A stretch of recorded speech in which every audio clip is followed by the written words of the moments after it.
मी स्वानंद गांगल आणि तुम्ही बघताय न्यूज टंका. आपल्याला माहितीये आज संपूर्ण भारतभरात 15 ऑगस्टच्या निमित्ताने, स्वातंत्र्य दिनाच्या निमित्ताने जल्लोषाचं वातावरण सुरू आहे. खूप उत्साहात आपण सगळे हा दिवस साजरा करतोय. पण आज हा दिवस साजरा करत असताना आम्ही तुमच्यासाठी या आपल्या देशातल्या वेगवेगळ्या घटकांमध्ये काम करणाऱ्या काही लोकांच्या मुलाखती खास घेऊन आलेलो आहोत 15 ऑगस्टच्या निमित्ताने. आपण सगळे ज्या वेळेला स्वातंत्र्य दिनाचा विचार करतो त्यावेळेला आपण या देशाचे खूप आपण ऋणी असतो. ज्या लोकांनी स्वातंत्र्य मिळवून दिलं या देशाला, त्या सगळ्यांप्रती आपण आपले आदर, आपलं प्रेम व्यक्त करत असतो. पण अशाच वेळी या देशाला पुढे नेण्यासाठी अनेक लाखो करोडो हात जे आज कार्यरत आहेत त्या हातांची किंवा त्या व्यक्तींची चर्चा करावी आणि थोडस 75 वर्षात काही विशिष्ट समाज घटकांमध्ये किंवा विशिष्ट क्षेत्रात काय महत्वाच्या गोष्टी घडल्यात, काय बदल झालेले आहेत, काय वाटचाल झालेली आहे, याचा एक लेखाजोखा आढावा घेण्याचा आम्ही प्रयत्न करत आहोत. आणि त्याच निमित्ताने हा आपला मुलाखतीचा कार्यक्रम सुरू आहे. आत्ता आपल्यासोबत जोडले गेलेले आहेत मिलिंद थत्तेजी. मिलिंदजी हे वयम नावाच्या एका सामाजिक संस्थेचे कार्यकर्ते आहेत. त्याचे ते प्रमुख आहेत, काम करतात. ते आदिवासी समाजात गेले अनेक वर्ष त्यांचं काम सुरू आहे. जव्हारमध्ये त्यांचं मुख्यत्वे काम चालतं आणि आता ते नाशिकमध्ये सुद्धा त्यांचं काम सुरू आहे. तर फार आपण वेळ न दवडता मिलिंदजींची गप्पांना सुरुवात करूया. मिलिंदजी, न्यूज डंकामध्ये तुमचं मनपूर्वक स्वागत. मिलिंदजी, आपल्या इंटरव्ह्यूच्या सुरुवातीलाच पहिला प्रश्न मला तुम्हाला विचारावासा असा वाटतो की आज आपण जेव्हा स्वातंत्र्य दिनानिमित्त बोलतोय तर या स्वातंत्र्य चळवळीत आदिवासी समाजाचंही प्रतिनिधित्व होतं, त्यांचंही महत्वाचं योगदान होतं. मग राणी गायदिन्ल्यू असतील किंवा बिरसा मुंडा असतील, आज जे फक्त आदिवासी समाजातच नाही तर देशभरात ज्यांना अतिशय आदराने बघितलं जातं, ज्यांना पूजनीय मानलं जातं, अशीही काही व्यक्तिमत्व आहेत. तर या योगदानाबद्दल आणि आदिवासी समाज देशाच्या स्वातंत्र्य दिनाकडे कशा प्रकारे बघतो, ते साजरं करताना काही वेगळ्या प्रकारे साजरं करतात का, किंवा याबद्दल तुम्ही आम्हाला काय सांगू शकाल? आपण जसं आता नाव घेतलं तसं बिरसा मुंडांचं नाव आता सुदैवाने कानोकानी घरोघरी पोहोचलेलं आहे. पण आपण थोडं इतिहासात अजून डोकावून पाहिलं तर असं लक्षात येतं की देशातल्या जवळजवळ 40 आदिवासी वननिवासी जमातींनी इंग्रजांच्या काळात मोठमोठे लढे दिले. त्याला त्यांनी अर्थात उठाव असं म्हटलं, पण आपल्या दृष्टीने ही सगळी स्वातंत्र्य युद्ध होती, ज्याच्यामध्ये जसं बिरसांचं नाव घेतलं जातं तसंच संथाल परगण्यामधलेच सिद्धो कान्हू नावाचे दोघं भाऊ होते. जत्रा भगत नावाचे एक क्रांतिकारी नेते होऊन गेले. इथे मध्य भारतामध्ये तंट्या बिल होऊन गेले. महाराष्ट्रामध्ये राघोजी भांगरे होऊन गेले. असं देशाच्या कानाकोपऱ्यातली कितीतरी नावं निघतील की ज्यांनी इंग्रजांच्या काळामध्ये संघर्ष केला. जंगल सत्याग्रहामध्ये सहभागी झालेले देखील कित्येक आदिवासी युवक युवती त्यावेळेला जे आपले प्राण गमावून बसले, त्यांची नावं सुद्धा कदाचित कुठे नोंदवलेली नसतील. पण या सगळ्यामध्ये असं होतं की ज्या हक्कांसाठी लढायला हे सगळे त्या काळामध्ये उठले, त्याच्यात 2 महत्वाचे अधिकार होते, जे एकतर ज्याला महाश्वेता देवींनी बिरसांवरती लिहिताना अरण्येर अधिकार असं म्हटलं, म्हणजे जंगलावरचे अधिकार आणि जमिनीवरचे अधिकार, ही दोन्ही जगण्याची मूलभूत साधनं होती. आणि त्याच्यावर जेव्हा इंग्रज सत्तेचा घाला आला तेव्हा हे समुदाय नेसत्या लंगोटीनिशी, हातात जे आलं ते शस्त्रानिशी इंग्रजांची लढली. आणि कित्येक घटना आपल्याला अशा समजतील, जसं राघोजी भांगरेंचं महाराष्ट्रातलं उदाहरण आहे की हजारो लोक त्यांच्या बरोबर लढले. म्हणजे असं नव्हतं की एकट्या दुकट्याने एखाद्या छोट्याशा गावामध्ये काहीतरी उठाव केला. तर प्रदीर्घ काळ इंग्रज सैन्याला सळो की पळो करून सोडलेलं होतं. बिरसा मुंडांचा जो उलगुलान नावाचा प्रसिद्ध लढा झाला, त्याच्यामध्ये सुद्धा हजारो आदिवासी शहीद झाले इंग्रजांशी लढताना. आणि ते असमान लढाई होती. तिरकामटे, कुऱ्हाडी, दगड, गोफणी असं सगळं घेऊन बंदुका तोफांची लढत होते. आणि इंग्रजांनाही तेव्हा हा प्रश्न पडला की हे नेसत्या लंगोटीनिशी लढायला येतात, यांची अंग इतकी हडकलेली दिसतात, यांच्या अंगात ही पुन्हा पुन्हा लढण्याची ताकद येते कुठून? आणि त्यामुळे इंग्रजांनी खरं म्हणजे असं केलं की यांच्यावर आपण शासन करू शकत नाही, हे लक्षात घेऊन इंग्रजांनी पार्शली एक्सक्लुडेड एरिया असं आदिवासी भागाला नाव दिलं. आणि पूर्वोत्तर भारतातली तर आज आपण जी मेघालय, मिझोराम, नागालँड या सगळ्या नावाने जी सगळे प्रदेश ओळखतो, त्या सगळ्यांना तर इंग्रजांनी फुल्ली एक्सक्लुडेड एरिया म्हणजे पूर्णपणे वगळलेलं क्षेत्र, कशातून वगळलेलं तर इंग्रज प्रशासनिक व्यवस्थेतून वगळलं.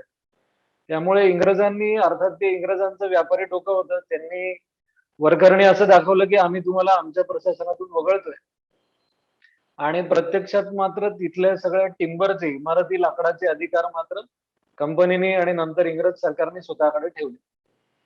दुर्दैव असं की 1864 साली इंग्रजांनी पहिला वन कायदा केला. 1927 साली शेवटचा वन कायदा केला, त्याचं नाव भारतीय वन अधिनियम. आणि तो भारतीय वन कायदाच आपण आता सुद्धा चालवतोय. आणि तोच कायदा वापरून आजही भारतातल्या आदिवासींवर, वननिवासींवर वन विभाग अत्याचार करतोच आहे. त्यामुळे आताही जंगल जमिनीच्या स्वातंत्र्यासाठीचा लढा दुर्दैवाने संपलेला नाही. आता म्हणजे स्वातंत्र्याची 75वी आपण साजरी करतोय, सर्वांनाच त्याचा आनंद आहे. पण जसं इंग्रज सत्तेचं जोखड आपण झुगारून दिलं, तसं इंग्रजांनी घालून दिलेल्या प्रशासनिक व्यवस्था आणि त्याचे आधारभूत असलेले शोषण करणारे वसाहतवादी कायदे, या दोन्हीचं जोखड मात्र अजून आपल्या मानेवर आहे. आणि भारतीय नागरिक म्हणून जे सर्वात कमजोर आहेत, त्यांच्याच मानेवर आपण ते जोखड ठेवले. त्यामुळे 75 मध्ये आदिवासी समाज अजूनही या प्रतीक्षेत आहे की आपल्या खांद्यावरचं हे जोखड कधी जाईल आणि आपण स्वतंत्र भारताच्या समृद्धीमध्ये आपला वाटा देऊ शकू आणि आपला वाटा मिळवू शकू. म्हणजे खूपदा असं मानलं जातं की जे वंचित समाज आहेत किंवा तथाकथित ज्यांना मागासलेलं मानलं जातं, ते फक्त मागायलाच बसले. पण आदिवासी समाज असा नाही, तो द्यायला पण उत्सुक आहे, खूप देऊ शकतो, भरभरून देऊ शकतो. दिलदारी ही त्या समाजाच्या जीन्स मध्ये आहे. निसर्गाजवळ राहणाऱ्या प्रत्येकाकडेच ती असते. म्हणजे आपण पाहतो की कुठलाही शेतकरी जेवायला कोणाला घालायचं म्हटलं तर अतिशय आनंदाने जेवायला घालतो, कारण तो स्वतः एक उत्पादक असतो. तसं हे सर्व आदिवासी वननिवासी जमाती ज्या आहेत, त्या आपल्या देशाच्या समृद्धीमध्ये खूप काही देऊ शकतात आणि समृद्धीतला स्वतःचा वाटा मिळवू शकतात. एक छोटस उदाहरण अलीकडच्या काळातलं देऊन मी या प्रश्नाचं उत्तर संपवतो. सामूहिक वनहक्क या वनहक्क कायद्याने मान्य केले. त्याच्यासाठी एक दावा गावाला करावा लागतो आणि तो दावा मान्य झाल्यानंतर सभोवतीच्या जंगलावरती पूर्ण अधिकार त्या तिथल्या गावाला, ग्रामसभेला, लोकांना मिळतो. त्यातल्या इमारती, लाकूड वगळून बाकी जंगलामधली जी संपत्ती आहे ती सांभाळण्याचा आणि त्याची विक्री करण्याचा दोन्हीचे अधिकार लोकांकडे जातात.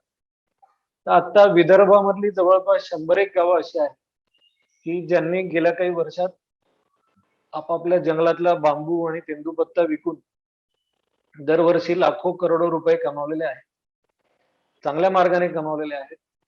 बांबू आणि तेंदूपत्त्यावर पुढच्याही काळात आपल्याला सुखाने जगायचंय हे लक्षात घेऊन त्याची ज्याला म्हणजे त्याचं दोहन केलेलं आहे, म्हणजे त्याची समतोल तोड केलेली आहे.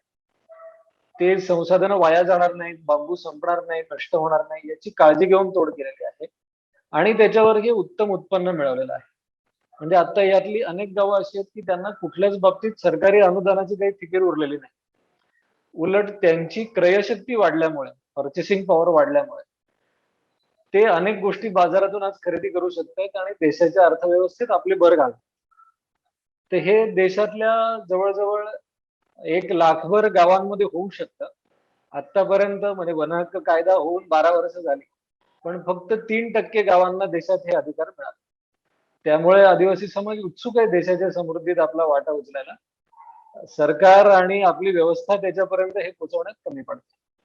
मिलिंदजी, असं मध्यंतरी एकदा आपले पंतप्रधान म्हणाले होते की 130 कोटी लोक ज्या वेळेला एक पाऊल पुढे टाकतील त्यावेळेला देश एक पाऊल पुढे गेला, असं आपण म्हणू शकतो.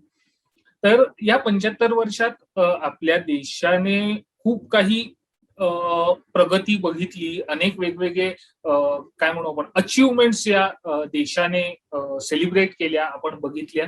या सगळ्या प्रगतीमध्ये, या सगळ्या वाटचालीमध्ये आदिवासी समाजाची किंवा त्या आपल्या बांधवांची प्रगती कशा प्रकारे झालेली आहे याबद्दल काय नेमकं तुम्ही सांगू शकाल? मला वाटतं की आता प्रगतीचे जे वेगवेगळे मापदंड आहेत, म्हणजे ज्याच्यामध्ये ह्युमन डेव्हलपमेंट इंडेक्स आहे किंवा आता ही सस्टेनेबल डेव्हलपमेंट गोल्स आहेत, म्हणजे शाश्वत विकासाची जी जागतिक उद्दिष्ट मानली जातात, ती या सगळ्या मोजपट्ट्यांवर बघायला गेलं तर काही प्रमाणामध्ये प्रगती नक्की झालेली आहे.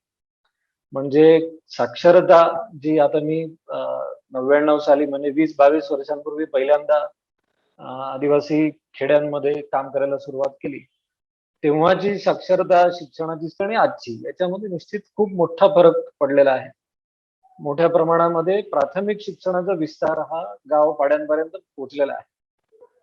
तेव्हा ज्या तुलने म्हणजे तेव्हा रस्ते आणि वीज या दोन्हीचा जो काही फैलाव होता, त्याच्या तुलनेत आज तो खूप जास्त झालेला आहे. म्हणजे आता असं आहे की आता आम्ही आमचे काही गावातल्या नागरिकांसाठी आमची काही प्रशिक्षण सतत चालू असतात. तर लॉकडाऊन मध्ये जेव्हा आम्ही असं ठरवलं की युट्यूबवर हे प्रशिक्षण द्यायचं, तेव्हा आमच्या सहभागी 1,200 गावांपैकी 50% गावांमध्ये एखाद्या स्मार्टफोनवर युट्यूबवर लोकांना ते प्रशिक्षण बघता आलं. त्यामुळे इतपत शक्यता ही आता गावांपर्यंत पोहोचण्याची आहे.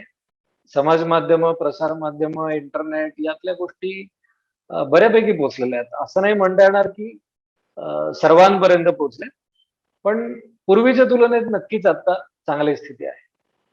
पण याच वेळेला असंही लक्षात येतं की शिक्षणाचं सार्वत्रिकीकरण होत असताना त्या शिक्षणाची उपयुक्तता मात्र हरवलेली आहे. म्हणजे ते इतकं आता म्हणजे आमच्या कोकणी भाषेत सांगायचं झालं तर ते इतकं पिचकावणी झालेलं आहे की आता आमच्या गावांमध्ये 10वी पास झालेले, ग्रॅज्युएट झालेले, काही गावांमध्ये तर MA झालेले सुद्धा 7-7, 8-8 युवक आहेत की ज्यांना त्या डिग्र्या घेऊन त्याचं करायचं काय असा प्रश्न आहे. त्यामुळे आपण एक शिक्षणाचं पातळ, अत्यंत पाणचट असं सार्वत्रिकीकरण करण्यात यशस्वी झालं. पण या शिक्षणाचा रोजगारासाठी आणि आयुष्य सुखकर करण्यासाठी काहीच उपयोग होताना दिसत नाही. त्याची दुसरी बाजू अशी पण आहे की जी संसाधनं लोकांच्या हाताशी आहेत, म्हणजे जमीन, म्हणजे आमच्या नेहमीची जी त्रिसूत्री आमची असते कामाची, जल, जंगल, जमीन, तर ही 3 संसाधनं आहेत ज्याच्यातून सगळ्या संपत्तीचा जन्म होतो. म्हणजे शहरात ज्याला लोक संपत्ती मानतात, ती सुद्धा या तिन्हीतूनच जन्माला आलेली असते. याचं काही ना काही फॉर्म मध्ये कन्व्हर्जन होऊन, बदल होऊन, रूपांतर होऊन वेगवेगळ्या प्रकारची संपत्ती निर्माण होते. पण या सगळ्याचा मूळ स्रोत जो आहे तो जल, जंगल, जमीन आहे. आणि आपण ज्या आदिवासी गावांना, खेड्यांना आता मागास समजतो, गरीब समजतो, त्यांच्या गरिबीचं मूळ कारण ही जल, जंगल, जमिनीची गरिबी आहे. ही जी संसाधनं आहेत, याच्यावरचे अधिकार आपण लोकांच्या हातात ठेवले नाही. इंग्रजांच्या काळात हे अधिकार सरकारने काढून घेतले. सगळी जमीन सरकारची ही कल्पना सुद्धा इंग्रजांचीच आहे, ती आपण अजून चालू ठेवलेली आहे. जंगल सरकारचं, पाणी सरकारचं, ज्या ज्या गोष्टीवर जगायचं ते सगळं सरकारचं, आणि म्हणून मग सगळ्याची जबाबदारी पण सरकारची. अशा एका विचित्र तिढ्यामध्ये आपण आपलं सगळं अडकवून घेतलंय विकासाचं चक्र. लोकांच्या हातात जर जल, जंगल, जमिनीचे अधिकार असतील, तर याच्या आधारावर ते आत्ताही स्वतःचा समुचित उत्कर्ष करून घेऊ शकतात. त्यांच्या जमिनीची जर शाश्वतता असेल, पाण्याची चांगली उपलब्धी असेल, जंगलं जर चांगल्या स्थितीत राहिली, तर अनेक बाबतीत हा म्हणजे आता देशभरामध्ये देशाच्या एकूण लोकसंख्येच्या साधारण 9% इतका कोट्यावधी लोकसंख्या असलेला जो आदिवासी समाज आहे, तो आत्मनिर्भर होऊ शकतो जर या 3 संसाधनांची किल्ली त्याच्या हातात असेल आणि त्याला पोषक अशा गोष्टी सरकार करत असेल. तर आता हे पूर्णपणे उलट आहे. या सगळ्याचे अधिकार सरकारच्या हातात ठेवलेले आहेत आणि जगणं मात्र लोकांचं त्याच्यावर अवलंबून आहे. तर ह्याच्यातून जर आपण सुटका केली संसाधनांची, तर प्रगती खऱ्या अर्थाने शाश्वत होईल. आता अन्यथा शिक्षण, वीज, रस्ते हे सगळं पोचलंय, पण आम्ही बाहेर जाऊन देणार काय किंवा बाहेरून आणणार काय? जर आमच्याकडे क्रय विक्रय करण्यासाठी किंवा म्हणजे ज्याला आत्ताच्या युगामध्ये बार्गेनिंग पॉवर म्हणतात, तडजोड करण्याची ताकद, ह्याच्यासाठी काहीतरी मूलाधार लागतो, काहीतरी पायाशी लागतं. तर आमच्या पायाशी आहे ते जल, जंगल, जमीन आहे, आणि तेच जर काढून घेतलेलं असेल, त्याच्यावरच अधिकार नसेल, तर आम्ही कशाच्या आधारावर उभे राहून पुढच्या विकासाच्या उड्या मारायच्या. ज्या ज्या गोष्टी म्हणजे आता शिक्षण सुद्धा दुर्दैवाने आपण अशा प्रकारचं देतोय की ज्याचा जल जंगल जमिनीशी काही संबंध नाही. म्हणजे आता BA झालेला एखादा नवीन नव्या दमाचा युवक असतो, त्याच्या BA पर्यंतच्या शिक्षणातलं काय त्याला शेतीत उपयोगी पडेल असं म्हणलं तर काहीही नसतं. किंवा त्याच्या गावात त्याला सुखाने जगता यावं यासाठी 15 वर्षातल्या शिक्षणातलं कुठलं पुस्तक कामाला आलं तर कुठलंच नाही. हे जर आपण बदललं तर मग हा जो म्हणजे एक प्रकारचा हा मग दिखाऊ विकास झाला की वीज सर्वांपर्यंत पोहोचली, इंटरनेट सर्वांपर्यंत पोहोचलं, रस्ते सगळ्यांपर्यंत पोहोचले आणि प्राथमिक शिक्षण सगळ्यांपर्यंत पोहोचले. पण या सगळ्याचा फायदा घेऊन पुढची उडी जी मारता आली पाहिजे त्याच्यासाठीची शक्ती जल जंगल जमिनीत आहे आणि त्याचे अधिकार अजूनही आपण लोकांच्या हातात द्यायला कचरतो आहोत. नोकरशाहीला आत्ताही असं वाटतं की हे लोकांच्या हातात दिलं तर याचं वाटोळं. म्हणजे गेली 150 वर्ष नोकरशाही त्याचं जे वाटोळं करते त्याच्या तुलनेत तर लोक नक्की कमी वाटोळं करतात. पण तरी पण आपण हे लोकांच्या हातात दिलेलं नाही. अगदी काही साधी उदाहरणं घ्यायची तर आता एक नाशिक जिल्ह्यामधलं वाघाडचं एक धरण आहे. म्हणजे आपण इंटरनेटवर सुद्धा वाघाडचं सर्च केलं तर आपल्याला मिळेल की वाघाड धरण बांधल्यानंतर त्यावेळेचे तिथले आमदार आणि काही सामाजिक कार्यकर्ते यांनी मिळून त्या धरणाच्या उपकालव्यांवर शेतकऱ्यांचे पाणी वापर गट तयार केले. त्या पाणी वापर गटांचा एक महासंघ तयार केला आणि सुरुवातीला जी स्थिती होती की पहिला जो कालवा आहे त्या कालव्यातले शेतकरी इतकं पाणी ओढायचे की शेवटच्या कालव्याच्या शेतकऱ्याला काहीच मिळत नसे. ती परिस्थिती बदलून त्याच्यात आणखी काही किलोमीटरचे कालवे झाले, आणखी काही शेतकऱ्यांना सहभागी होता आलं, त्यांच्यापर्यंत पाणी पोचता आलं आणि पुढे पाणी वापर गटांचा जो महासंघ तयार झाला त्या महासंघाच्या ताब्यात ते धरण त्याच्या व्यवस्थापनासाठी शासनाने दिले आणि त्या शेतकऱ्यांचाच महासंघ त्या धरणाचं व्यवस्थापन करतो. म्हणजे काय करतो तर पाणी किती आहे याचा पावसाळ्यानंतर एकदा मोजमाप घेऊन प्रत्येक पाणी वापर गटाच्या वाट्याला किती पाणी आहे, किती तास कुठल्या पॉवरचा पंप तुम्ही चालवू शकता, कोणाच्या कालव्यात कुठल्या दिवशी पाणी सोडलं जाईल वगैरे वगैरे वगैरे सगळ्या व्यवस्था या त्या शेतकऱ्यांनीच घातल्या आणि त्या व्यवस्थित चालू आहेत. म्हणजे जर जे लोक त्या पाण्यावर अवलंबून आहेत त्यांच्याच हातात जर त्या पाण्याचे अधिकार दिले तर ते पाणीही टिकतं आणि लोकही टिकतात. अगदी हेच वास्तव जंगलाच्या बाबतीत आहे की जंगलावर रोजचं स्वतःचं अन्न शिजवण्यासाठी जो अवलंबून आहे त्याच्या हातात अधिकार द्यायला आत्ताही वन विभाग आणि आमची नोकरशाही कुचरते. आणि ज्यांना ते जंगल कमी झालं तरी ज्यांच्या पगारात घट होत नाही त्या वन कर्मचाऱ्यांच्या हातात सगळी एकखांबी सत्ता आपण ठेवलेली आहे.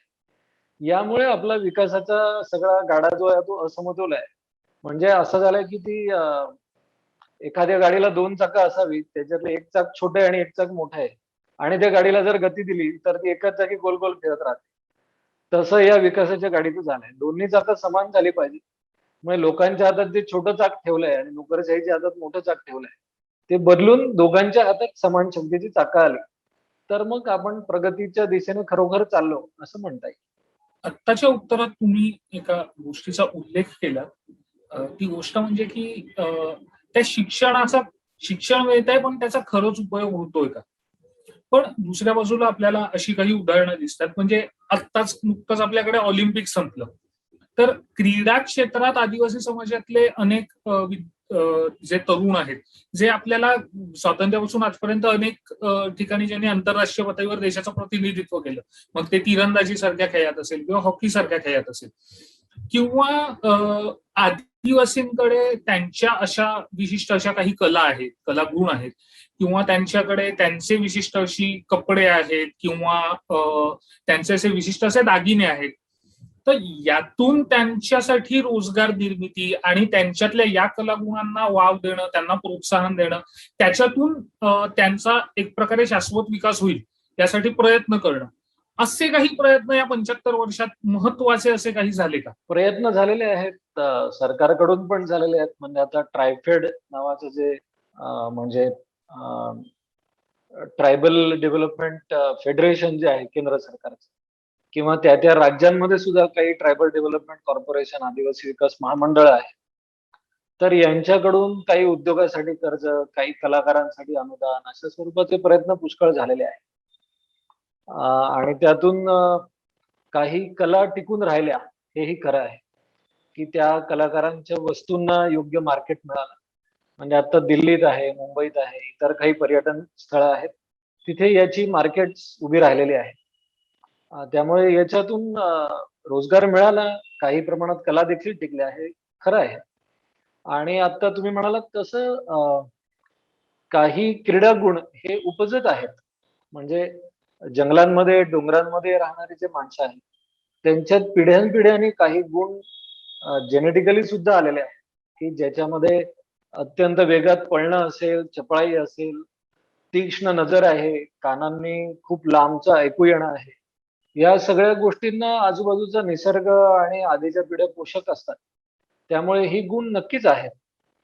फक्त या बाबतीत मला असं वाटतं, की अनेकदा असं मानलं जातं, की एक काहीतरी गुरुकिल्ली मिळाली आहे आणि मग आता सगळ्यांना तीच लावायची. म्हणजे एक माप मिळालं यशस्वीतेचं, की सगळ्यांना तेच लावायचं. म्हणजे आपण असं नाही म्हणू शकत, की म्हणजे क्रीडा प्रकारांमध्ये नक्की आदिवासी भागातली मुलं-मुली खूप चांगल्या पद्धतीने पुढे येऊ शकतात. पण याचा अर्थ तिथले सगळे विद्यार्थी खेळाडू होतील आणि पुढे जातील असं नसतं. आणि असंच कलेच्या बाबतीत सुद्धा आहे, की जसं आता म्हणजे आमच्या भागातली एक चित्रकला खूप प्रसिद्ध आहे. ती एका जमातीच्या नावाने ओळखली जाते. जेव्हा जेव्हा बाहेरून काही पर्यटक किंवा पाहुणे आमच्या भागात येतात, तेव्हा ते आवर्जून विचारतात, की तुमच्या भागात त्या जमातीचे लोक आहेत का? आणि मग आमचे अनेक कार्यकर्ते त्या जमातीचे आहेत. त्या म्हणतात, "हो, मी सुद्धा त्याच जमातीतला आहे." असं म्हटल्यावर मग ते लगेच विचारतात, की "मग तुम्ही चित्रकला करता का? त्या प्रकारचं पेंटिंग करता का?" तर आता हे असं आहे, की जी पारंपरिक चित्रकला आहे, त्या समाजातल्या सगळ्या लोकांची कला नाहीये. त्याच्यातले काही ठराविकच लोक ही चित्रकला करतात, करू शकतात, परंपरेने करतायत. तर अशा सगळ्यांना नक्की या कला प्रकारामध्ये पुढे जाता आलं पाहिजे. पण सर्वांच्या विकासासाठी कला आणि क्रीडा पुरेसे ठरतील असं मला वाटत नाही. त्यात एकच मिनिटं इंटरप्ट करतो की तुम्ही आता जे म्हणालात ते तुम्ही वारली पेंटिंग बद्दल म्हणत होतात का? हो, मी वारली पेंटिंग बद्दलच म्हणत होतो. पण असं आणखी पण म्हणजे मध्य प्रदेशातल्या, राजस्थानमधल्या काही जमातींच्या नावाने अशी ठराविक चित्रकला प्रसिद्ध आहे. पण त्याचा अर्थ त्या समाजातले, जमातीतले सगळे लोक चित्रकार असतात किंवा सगळे लोक क्रीडापटू असतात असं नाही. असं कुठेच होऊ शकत नाही. म्हणजे आता आमच्या भागामध्ये असं आहे, की एखाद्या घरामध्ये लग्न ठरलं असेल, तर लग्नाच्या आधी भिंतीवर त्या कला पद्धतीने चित्र काढले जातात. तशी चित्र जेव्हा काढायची असतात, तेव्हा पंचक्रोशीत जिथे कुठे असा चित्रकार आहे, त्याला बोलवून लोक घेऊन येतात आणि त्याला त्या कामासाठी काही बिदागी देतात. आपण कल्पना करू शकतो, की इतर सगळ्या ठिकाणी जसं काही ठराविक कला किंवा बलुतेदारीमध्ये जशी काही ठराविक कौशल्य, ही ठराविक लोकांकडे गावात राहिली आणि ते असं पण होतं, की गावातले सगळेच लोक ते करायला लागले, तर तो रोजगार म्हणून सुद्धा पुरेसा ठरणार नसतो. म्हणजे आपल्याला आता मी आत्ताच्या काळातलं आणखी एक वेगळं उदाहरण देतो म्हणजे आमच्याकडे काही संस्थांनी शिवणकला प्रशिक्षण मोठ्या प्रमाणात आमच्या भागात सुरू केली. आणि एकेका गावामध्ये एकदम 25-30 लोकांना त्यांनी टेलरिंग म्हणजे शिलाई मशीन दिलं आणि त्याचं प्रशिक्षण दिलं. आता प्रश्न असा होतो, की एका गावात 25 शिंप्यांची दुकानं कशी काय चालू शकतील? एकाच चालू शकेल. त्यामुळे एक काहीतरी गोष्ट रोजगारासाठी सगळ्यांच्या पुरेशी पडेल, असं नाही होऊ शकणार. म्हणून कला, क्रीडा आणि याचबरोबर पर्यटन सुद्धा. कारण यातले पुष्कळ आदिवासी भाग असे आहेत, की जिकडे निसर्ग समृद्धी आहे, डोंगर आहेत, दऱ्या आहेत, जंगलं आहेत, नद्या आहेत. त्यामुळे नक्कीच निसर्ग सौंदर्य बघण्यासारखे ठिकाण आहे. पण ती ठिकाणं त्यातल्या प्रत्येक गावात असतात असं नाही. आणि ज्या गावात पर्यटन स्थळ होऊ शकतं, तिथल्या प्रत्येक कुटुंबाची मानसिकता पर्यटन व्यावसायिक व्हावं अशी असेल असंही नाही. त्यामुळे पर्यटनाला नक्की प्रोत्साहन दिलं पाहिजे, कला क्रीडांनाही प्रोत्साहन दिलं पाहिजे. पण मी पुन्हा माझ्या पहिल्या मुद्द्यावर येतो, की बहुसंख्य आदिवासी लोकांचं जगणं हे आता शेतीवर आणि जंगलावर अवलंबून आहे. त्यामुळे या दोन्हीचा विकास कसा होतो? याच्यामध्ये काही वैशिष्ट्य आणता येतात का? याची काही युनिक सेलिंग पॉइंट्स होऊ शकतात का? जसं उदाहरणार्थ आमच्या भागातली पुष्कळशी पिकं ही आधीपासूनच ऑर्गॅनिक आहेत. म्हणजे त्यात केमिकल आलंच नाही कधी. पण ऑर्गॅनिक म्हणून हे विकता येतं आणि अमुक प्रकारे विकावं लागतं, ही जी काही बाजार जोड व्हावी लागते, ती अजून झालेली नाही. तर असं शेतीच्या अनेक बाबतींमध्ये आहे. म्हणजे आत्ता आमच्या भागामध्ये असं लक्षात आलंय, की आमची जी डोंगर उताराची उबड-खाबड जमीन आहे, ती काही ठराविक प्रकारच्या फुल शेतीसाठी खूप चांगली आहे. म्हणजे मोगरा आमच्या भागात खूप चांगला आहे. तर आता याचा शोध लागला, आता याचा प्रचार व्हायला लागलाय आणि आता आमच्याकडचे कित्येक शेतकऱ्यांना मोगऱ्यावर चांगलं रोख उत्पन्न मिळतंय. जे अन्नधान्याच्या शेतीत त्यांना कधीच मिळत नव्हतं ते आज त्यांना मोगऱ्यावर मिळतंय. तर अशा प्रकारचा शेतीचा विकास आणि जंगलावर आधारित काही प्रक्रिया उद्योगांचा विकास हे आदिवासी विकासासाठी सर्वात महत्वाचे घटक ठरणार आहे. आणि मार्जिनली उपयुक्त त्यातल्या काही छोट्या लोकसंख्येसाठी उपयुक्त असं पर्यटन, कला, क्रीडांचा विकास ठरेल. आणखीन एक महत्वाचा गोष्ट किंवा आपल्याला लक्षात येते, गोष्ट आढळून येते ती म्हणजे अशी की अनेक अशा आदिवासींच्या अशा विशिष्ट भाषा आहेत किंवा विशिष्ट अशी त्यांची काही संस्कृती आहे, कला आहेत, या कालांतराने आपल्याला लुप्त होताना दिसतात. म्हणजे अशा काही भाषा या अंदमान निकोबार असेल, विशेषतः जिकडे आदिवासी तिकडचा काही समाज आहे त्यांच्या भाषा अशा लुप्त झाल्या, कारण की ती भाषा जाणणारा शेवटचा व्यक्ती होता त्या समाजातला, तोच गेला, तोच दिवंगत झाला, मग त्याच्यासोबत ती भाषाही संपली. बरं, याची लिखापढी कुठेही नाही. तर त्यामुळे हे जतन करणं, संवर्धन करणं हे झालेलं नाही, त्या समाजाकडनं झालेलं नाही, कारण की या बोलीभाषेत त्यांना विशिष्ट अशी लिपी नाही किंवा पारंपरिक चालत असलेल्या त्यांच्या काही संस्कृती, रीतिरिवाज हे असतील, त्याची कुठे अशी विशिष्ट लिखापढी नाही. तर हे सगळे सांस्कृतिक जो आपण म्हणतो वारसा आहे किंवा ठेवा आहे, हा जपण्यासाठी किंवा त्याचं संवर्धन करण्यासाठी काही विशेष प्रयत्न झाले आहेत का? भाषांच्या बाबतीत मला असं वाटतं की आता म्हणजे मला आठवतं की मागच्या वर्षी आदिवासी विकास विभागाने महाराष्ट्र शासनाच्या काही आदिवासी बोलींमध्ये प्राथमिक पाठ्यपुस्तकं तयार करून घेतली. तर त्या भागातले काही शिक्षक त्यांनी याच्यासाठी लेखक म्हणून घेतले की जे मूळचे त्याच भागातले, त्याच जमातींमधले आहेत आणि त्यांच्याकडून त्या भाषेतली पाठ्यपुस्तकं लिहून घेतली. तर हा एक खूप चांगला प्रयत्न झाला असं मला वाटतं. दुसरं असं की म्हणजे माझं असं एक निरीक्षण आहे की ज्या भाषा आत्ताच्या काळात संवादासाठी वापरल्या जातात आणि नवीन माध्यमांमध्ये सुद्धा संवादासाठी वापरल्या जातात, त्या भाषा पुढच्या काळात टिकणार आहेत. त्यामुळे तुमच्या माध्यमातून मी आदिवासी भाषा बोलू शकणाऱ्या सर्वांना असं आवाहन करीन की त्यांनी आपापल्या भाषा मोबाईलमध्ये, समाज माध्यमांमध्ये अवश्य वापराव्या. त्या भाषा जेव्हा नवीन माध्यमांमध्ये वापरल्या जातील तेव्हा त्या टिकतील. कुठलीही भाषा टिकवणं हे ती भाषा बोलणाऱ्या लोकांच्या हातात असतं. त्याला बाहेरून काही काय म्हणायचं त्याला सलाईन लावून किंवा चार्जिंग देऊन अशा बाहेरून कुठल्या भाषा टिकवता येत नाही. त्या भाषेमध्ये साहित्य निर्मिती होणं आणि नियमित संवादामध्ये त्या भाषेचा वापर होणं, या दोन्हीमुळे भाषा टिकतात. त्यामुळे ती भाषा वापरणाऱ्या सर्वांनी जर ती भाषा वापरत राहिलं तर त्या भाषा संपणार नाहीत. त्यांनीच त्या वापरणं कमी केलं तर दुसऱ्या कोणी कितीही मनात आणलं तरी त्या भाषा टिकवता येणार. त्यामुळे त्या भाषा टिकण्यासाठी ते वापरत राहणं हाच एक मार्ग आहे.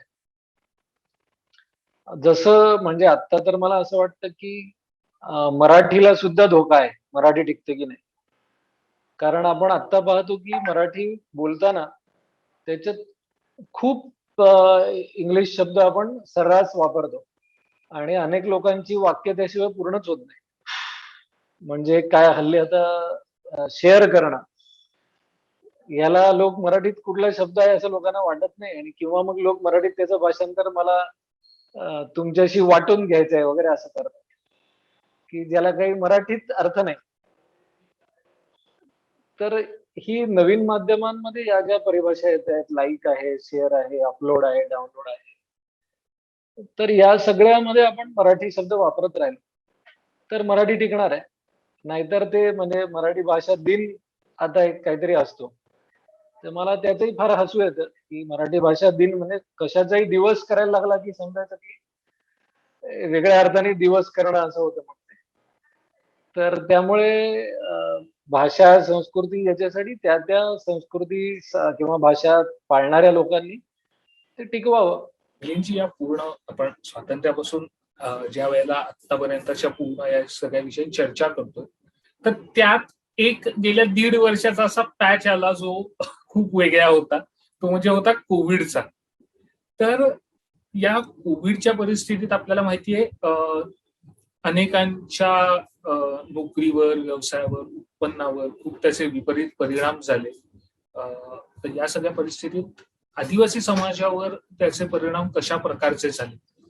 कारण की मी ज्यावेळेला नवीन नवीन कोविड होता त्यावेळेला अनेक वेगवेगळ्या ठिकाणी काही चर्चा व्हायच्या किंवा वर्तमानपत्रांमध्ये लिखाण वाचून यायचं. त्यावेळेला असं किंवा मध्यंतरी मी एक असाच एक निर्णय वाचला, कोणीतरी पिटिशन ओरिसामध्ये केली होती की आदिवासी समाज जो पारंपरिकरित्या लाल मुंगळ्यांची चटणी हा त्यांच्या जेवणात एक समावेश असतो, तो कोविडवर म्हणे खूप उपायकारक आहे किंवा त्याचा फायदा होऊ शकतो. अशा बऱ्याच गोष्टी त्या सगळ्या होत्या. तर त्या समाजाला कोविडचा कशा प्रकारे इम्पॅक्ट झाला, त्याच्यावर परिणाम झाला, याच्याबद्दल थोडं जर का आपल्या प्रेक्षकांसाठी सांगू शकलात. एक तर असं की स्थलांतर जवळजवळ बंद झालं. तो जो काही म्हणजे पहिल्या वर्षीचा तर खूपच भयंकर लॉकडाऊन होता. कोविडच्या पहिल्या लाटेमध्ये भीती खूप होती, पण रोगाचा प्रसार सुदैवाने आमच्या गावांपर्यंत, पाड्यांपर्यंत नव्हता. त्या वर्षी गावांमध्ये रुग्ण नव्हते कुठेच, पण जे स्थलांतरित झाले होते त्या सगळ्यांना खूप कष्टाने परत आपल्या गावी यायला लागले. आणि गावात आल्यानंतर सुद्धा सुरुवातीला त्यांना गावातल्या लोकांनी सुद्धा गावात प्रवेश नव्हता दिला. थोडे दिवस त्यांना गावाबाहेर शाळेत किंवा असं कुठेतरी मुक्काम करायला लावलं होतं. आणि दुसऱ्या वर्षी याच्या उलट झालं की पुन्हा लॉकडाऊन झाल्यामुळे स्थलांतर परत बंद झालं. त्यामुळे स्थलांतरातून मिळणारा रोजगार थांबला आणि गावातच रोजगार हमी योजनेतून रोजगार मिळणं शक्य होतं, की जे काम आम्ही मागचे कित्येक वर्ष करतोय, रोजगार हमी बाबत जनजागृती करणं, लोकांना रोजगार मिळवून देणं. तर पहिल्या लॉकडाऊन मध्ये यशस्वीरित्या आम्हाला हे जमलं होतं की लोकांना गावातच रोजगार हमीच्या कामावर काम मिळवून देणं. दुसऱ्या लॉकडाऊन मध्ये मात्र प्रशासनाने अशी भूमिका घेतली होती की आता गावांमध्ये प्रसार होतोय कोविडचा आणि त्यामुळे रोजगार हमीचं काम आम्ही करणार नाही. आणि याला काही शासनाचा आदेश वगैरे नव्हता, ही नोकरशाहीची आपलीच क्लुप्ती होती. पण जवळजवळ 1.5 महिना लोकांना काहीच रोजगार त्यामुळे मिळाला नाही. बाहेरही जाता आलं नाही, गावातही काही करता आलं नाही. त्यामुळे रोजगारावर नक्की विपरीत परिणाम या सगळ्याचा खूप झाला. पण दुसऱ्या बाजूला असंही झालं की गावातच थांबल्यामुळे, नाहीतर असं व्हायचं की तरुण पुरुष सगळे आणि काही केसेसमध्ये तरुण स्त्री पुरुष दोघेही हे गाव सोडून 3-4 महिने तरी बाहेर गावी कामाच्या शोधात जायचे. पण ते गावात थांबल्यामुळे त्यांनी स्वतःच्या जमिनीत काही कष्ट करणं सुरू केलं. गावातले काही कामं लोकांनी श्रमदानाने केली, की जे वर्षानुवर्ष त्यांच्या गावातल्या पायवाटांवर काही खड्डे पडलेत, रस्त्याच्या बाजूला पाण्यामुळे काही भाग वाहून गेलेला आहे. अशा छोट्या मोठ्या दुरुस्त्या सुद्धा लोकांनी श्रमदानाने केल्या, कारण ते गावात होते आणि त्यामुळे मग ते गावातल्या जमिनींचा विचार करायला लागले, की आता बाहेर कुठे जायचं नाही तर मग आपण गावातच काहीतरी करू. तर हे थोडं एक एक सकारात्मक गोष्ट घडली. म्हणजे बाकी रोजगार गमावण्याच्या तुलनेत ही खूपच छोटी होती, पण तरी ही एक गोष्ट झाली. आणि दुसरं या वर्षीचं आमचं निरीक्षण असं पण आहे की गावात प्रचंड प्रमाणात साथ आली आणि अनेक लोक दवाखान्यात गेले नाहीत, त्यांनी कुठलीही औषधं घेतले नाही आणि ते बरे झाले. त्यातल्या काही गावांमध्ये मगाशी तुम्ही एक काही उदाहरण सांगत होतं, तसं काही गावांमध्ये लोकांनी त्यांना परंपरेने जंगलातली जी औषधं माहिती ती घेतली आणि ती औषधं घेऊन ते बरे झाले. पण याचा अजून कोणी अभ्यास नाही केलेला. म्हणजे खरं म्हणजे असं आहे की सरकारला सगळ्यांच्या आरोग्याची जबाबदारी घेणं झेपत नाहीये. पण तरीही सरकार हे मान्य करत नाहीये की आयुर्वेद आणि आपल्या देशातल्या स्थानिक आरोग्य परंपरा, आरोग्यविषयक ज्ञान यांचा उपयोग आत्ताच्याही संकटात करून घ्यायला हवा. आणि तो सरकार करत नाही. तो जर केला तर हे गावातले लोक आता ज्या औषधाच्या बळावर जगले, तरले, त्याचा नीट अभ्यास होऊन ते सर्वांपर्यंत पोहोचवता येईल.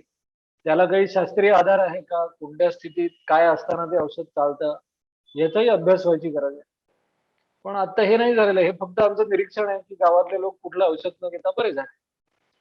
आणि उलट आमच्या भागातले काही स्थानिक लोक पण जे आता पांढऱ्या पेशा व्यवसायात आहे, त्यातल्या मात्र काहींना आपला जीव गमवावा लागला. रुग्णालयातले उपचार घेऊन सुद्धा. तर आता हे आम्ही काही वैद्यकीय व्यवसायातलं नाही, पण ही निरीक्षणं आहेत ज्याच्यावर अभ्यास केला. तर अशा स्थितीत सुद्धा स्थानिक आरोग्याच्या ज्या पारंपरिक रचना आहेत त्यांचा उपयोग लोकांना टिकण्यासाठी कसा होऊ शकतो हे नक्की पुढे येईल आणि एकूण देशाला सुद्धा या संकटातून बाहेर पडायला याचा उपयोग होईल. या 75 वर्षांमध्ये आदिवासी समाजापुढे मोठी अशी आव्हानं काय होती आणि येणाऱ्या पुढच्या काळात ती आव्हानं कशा प्रकारची असणार आहेत? एक तर आव्हान म्हणजे सुरुवातीला मी जसं म्हटलं आपल्याला की जल जंगल जमिनीवरचे अधिकार लोकांच्या हातात म्हणजे ग्रामसभेच्या हातात असणं आणि गावातल्या सर्वांसाठी समान न्यायाने त्याचा वापर होणं हे एक मोठं आव्हान आत्ताच्या काळात आहे, पुढच्याही काळात असणार आहे. कारण असं की आता विशेषतः डोंगराळ भागात खूप छोटे छोटे जमिनींचे तुकडे शेतीखाली आहेत की ज्याच्या आधारे एखाद्या कुटुंबाचं वर्षभराचं पोट भरणं सुद्धा पुढच्या काळात कठीण होईल. कारण लोकसंख्या वाढेल आणि जमिनींचे तुकडे तेवढेच राहतील. उतारावरच्या जमिनी असल्यामुळे त्यांची धूप होत राहील आणि धूप झाल्यामुळे त्याची उत्पादकता कमी होईल, आणखी भीषण असं आव्हान समोर येईल. त्यामुळे ज्याला नेमकी शेती म्हणतात किंवा प्रिसिजन फार्मिंग म्हणतात, तर ते लोकांपर्यंत पोहोचणं, थोड्या जमिनीतून पुरेसं उत्पन्न काढता येणं, याच्यासाठीची तंत्रज्ञान लोकांपर्यंत पोहोचणं, त्याचं शिक्षण हे शालेय शिक्षणात अंतर्भूत असणं हे पुढच्या काळात खूप गरजेचं ठरणार आहे. आत्ताची जी नवीन पिढी आहे, जी तरुण आहे म्हणजे 15 ते 25 वयोगटातली आहे, की ज्यांना प्राथमिक शिक्षण मिळालंय, काहींना त्यातल्या कॉलेजचं शिक्षण सुद्धा मिळालेलं आहे. पण त्या शिक्षणामुळे बाहेरच्या जगाचं ज्ञान म्हणजे बाहेरच्या जगाची ओळख होऊन सुद्धा बाहेरच्या जगात संधी मात्र नाही, अशा वंचनेच्या भावनेमध्ये हा युवक वर्ग सगळा आहे. आणि आम्ही शिकलो पण आम्हाला नोकऱ्या नाही, आम्हाला पोटाला काही साधन नाही, आणि मग आमचं इतकं शिक्षण होऊन सुद्धा परत आम्ही खडी फोडायची का, आम्ही शेणामातीत काम करायचं का, असे सगळे प्रश्न आता या युवा मानसाच्या समोर आहेत. तर हे प्रश्न सोडवण्यासाठी गावातली रोजगार निर्मिती, कौशल्याधारित रोजगार निर्मिती हे खूप मोठं आव्हान आता देशापुढे आहे या सगळ्यांसाठी. कारण हे शिकलेले तरुण आहेत ज्यांच्या पुढे खोटी स्वप्न दाखवणाऱ्या लोकांचा बाजार आहे. त्यांना म्हणजे आता आपण सगळे लोक खरं म्हणजे समजतो की एकूण नोकरी देणारे असं म्हणून जे आहेत यांच्यामध्ये सरकारचा वाटा हा 3% सुद्धा कमी आहे. म्हणजे जॉब प्रोव्हायडर म्हणून, नोकरी देणारा म्हणून सरकार हा आता नगण्य आहे आणि खासगी क्षेत्र 97% आहे. आणि त्या क्षेत्रासाठी लागणारं कौशल्याधारित शिक्षण या आदिवासी युवकांपर्यंत पोचलेलं नाही. केवळ सरकारी नोकऱ्या आपल्याला मिळतील या एका खोट्या आशेवर आता कित्येक युवक आपली कितीतरी महत्वाची वर्ष घालवत आहेत. त्याच्या मागे त्यांना लावणारेही अनेक लोक आहेत, त्यांचा तो दलालीचा व्यवसाय आहे सोडून देऊ. पण या युवकांसमोर आता दुसरी रोल मॉडेल नाही. गावात सुखाने आणि समृद्ध जगू शकणारा आणि सरकारी नोकरीत नसलेला असा त्यांच्याच गावातला एखादा युवक जेव्हा तयार होईल तेव्हा ह्या मृगजळाच्या मागे धावायचं थांबतील आणि मग गावात विकास होऊ शकेल, गावात हे तरुण थांबतील. आणि आज ते नाईलाजाने थांबतायत, ते स्वेच्छेने थांबायला लागतील. तर ही आव्हानं जर आपण पार करू शकलो तर नक्की आपल्या देशाच्या सगळ्याच आदिवासी भागामध्ये स्थैर्य पण येईल आणि त्याच्या समृद्धीचा देशाच्या समृद्धीत खूप मोठा वाटा असेल. धन्यवाद मिलिंदजी, तुम्ही तुमच्या व्यस्त दिनचर्येतून न्यूज डंकासाठी आमच्या प्रेक्षकांसाठी थोडा वेळ काढलात आणि आम्हाला एवढी नवनवीन अशी माहिती आमच्या समोर आमच्या प्रेक्षकांना दिली. तर धन्यवाद. तुम्हाला स्वातंत्र्य दिनाच्या खूप खूप शुभेच्छा आणि तुमच्या कामासाठी, तुमच्या संस्थेचं जे काम चालू आहे त्याच्यासाठी देखील न्यूज डंकातर्फे आणि आमच्या प्रेक्षकांतर्फे मला पूर्वक शुभेच्छा.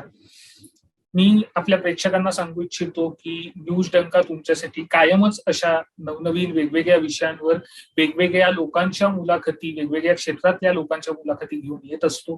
त्या नियमितपणे बघण्यासाठी आमच्या युट्यूब चॅनलला सबस्क्राईब करा, फेसबुकवर आमचं पेज आहे त्याला लाईक करा.